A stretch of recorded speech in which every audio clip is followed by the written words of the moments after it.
Some ancient maps shouldn't exist, not because they are strange, but because they show things humans weren't supposed to know at the time. Coastlines buried under ice, continents drawn centuries before they were discovered. Records of civilizations' archaeology still struggles to explain. Timelines that stretch so far into the past, they break human history itself. If these maps are accurate, even partially, then our understanding of the ancient world isn't just incomplete, it's wrong. Tonight, we explore 5 ancient maps that defy the official timeline, and the unsettling possibility that someone long before us mapped a world we no longer remember. In 1929, researchers cataloging old manuscripts in Istanbul's Topkapi Palace made a shocking discovery. Rolled up and forgotten was a torn piece of gazelle skin, a fragment of a world map drawn in 1513 by the Ottoman Admiral Piri Reis. The map showed parts of Europe, Africa, and the Americas. But along its lower edge was something impossible, a smooth, detailed coastline, one that modern experts recognized instantly, the coast of Antarctica. And it was drawn without ice. But Antarctica wasn't discovered until 1820, over 300 years later. And according to geological studies, its ice-free coastline hasn't been visible for at least 6,000 years, possibly far longer. How did a 16th century admiral map a continent no one had seen? Piri Reis himself offered a clue. In the notes written on the map, he explained that he compiled it from older source charts, some from the time of Columbus, others drawn in the era of Alexander the Great. He even mentions maps from ancient lost kingdoms. When modern cartographers compared the shapes, the accuracy stunned them. The outline of Antarctica, beneath 2 kilometers of ice, matches the Piri Reis depiction almost perfectly. To accomplish this, the original mapmakers would have needed advanced coastline surveying, precise longitude measurements, and possibly aerial or high-elevation mapping techniques. But longitude wasn't accurately measurable until the 1700s, 2 centuries after Piri Reis. This leaves 2 possibilities. Either ancient civilizations possessed advanced geographic knowledge now lost, or Piri Reis inherited fragments of a global map created by a culture far older and far more capable than history remembers. Every attempt to dismiss the map only leads to deeper questions. The more we analyze it, the more it feels like a message from a forgotten age. Nearly 2,600 years ago, Babylonian scribes carved a small clay tablet, a simple circular diagram of the world, known today as the Imago Mundi. At first glance, it looks crude, a small circle for Babylon, a ring of water around it, simple lines marking mountains and cities. But then, things get strange. Outside the known world, the map shows 7 outer regions, mysterious lands beyond human reach. Each region is associated with strange beings, unnatural landscapes, and impossible distances. This isn't just geography, this is cosmology. The Babylonians lacked telescopes, compasses, or global travel. Yet the structure of their world map echoes ideas found in much later astronomy, a layered universe with the known world at its center, and unexplored realms stretching far beyond.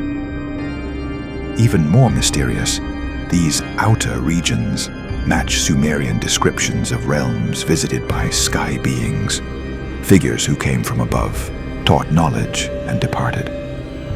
It suggests the Babylonian map wasn't an invention, but a survival, a remnant of a worldview inherited from an older civilization, one that may have understood the world in ways we still can't.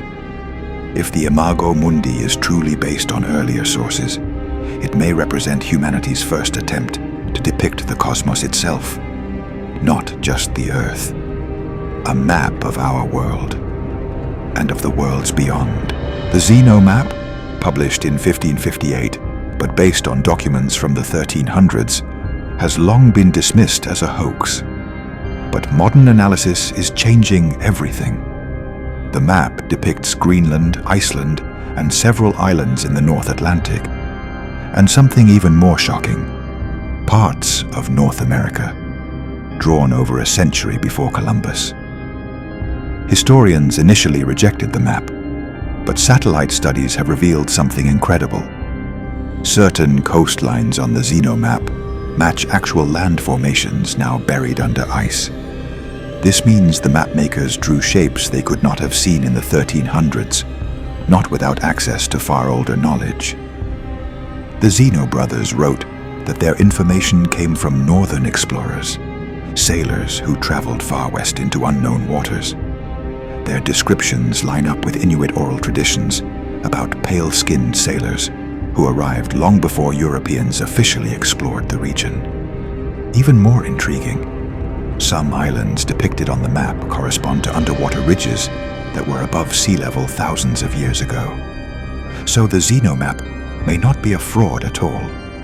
It may be a preserved piece of ancient maritime knowledge, a fragment of a global chart passed down through forgotten explorers.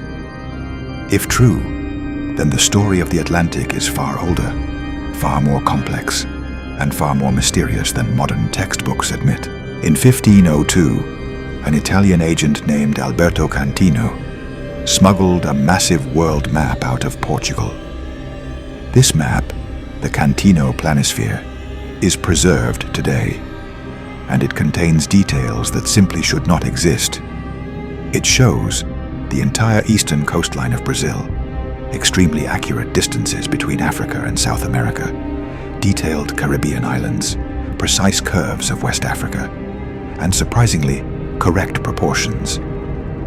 All drawn decades before these regions were properly surveyed. Here's the impossible part.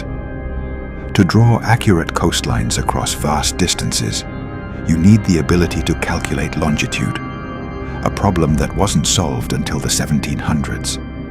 So how did 1502 cartographers manage it? One theory suggests Portugal had access to ancient maps from civilizations like the Phoenicians, master navigators rumored to have circumnavigated Africa. But even this doesn't fully explain the precision. Another theory proposes that Cantino's map is based on fragments of a far older global chart, a master map created by a lost maritime civilization long before known history. Some of its proportions are so mathematically consistent that they resemble modern global projections more than early Renaissance attempts. And the more cartographers study it, the stranger it becomes. The map's coordinate grid hints at advanced geometry. The alignment of coastlines mirrors Earth measurement techniques we didn't officially develop until thousands of years later. If the Cantino Planisphere truly reflects ancient knowledge, it may be one of the last surviving windows into a global mapping tradition lost to time.